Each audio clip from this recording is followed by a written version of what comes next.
महाराष्ट्र राज्य किसान सभा माकपा अखिल भारतीय किसान सभा नाशिक जिल्हा कमिटीच्या वतीने तहसील कार्यालय येथे विविध मागण्यांसाठी मोर्चा।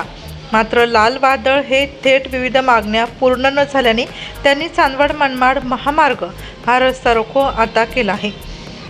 चांदवड दिनांक 3 सप्टेंबर 2025 रोजी असेच प्रकारे तहसील कार्यालयावर विविध मागण्यांसाठी मोर्चा घेऊन आले असता त्या ठिकाणी विविध क्षेत्रातील विभागातील अधिकारी यांनी तुमचे कामाविषयी दिनांक 23 सप्टेंबर 2025 रोजी तुमच्या मागण्या पूर्वी करू असा शब्द दिला असताना मात्र त्याच अनुषंगावर आज दिनांक 25 सप्टेंबर 2025 रोजी विविध मागण्यांसाठी मोर्चा तहसील कार्यालयावर गेला असता मात्र त्यांच्या मागण्या पूर्ण करण्यासाठी कुठलेही अधिकारी उपस्थित नसल्यामुळे लाल वादळ हे अखेर चांदवड मनमाड रस्त्यावर येऊन आढळलं आहे।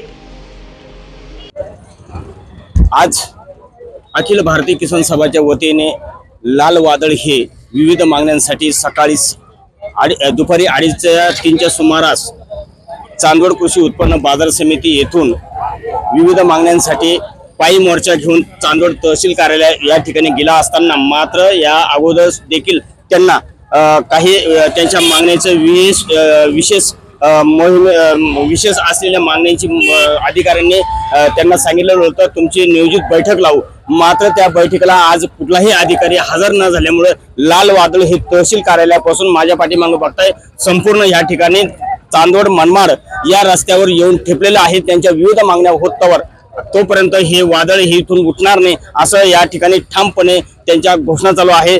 तरी या ठिकाणी जोपर्यंत त्यांच्या मागण्या होणार नाही तोपर्यंत हे वादळ या ठिकाणी बसणार आहे असं त्यांनी ठामपणे सांगत आहे। चांदवडहून DJ महाराष्ट्र न्यूज साठी देविदास जाधव, चांदवड।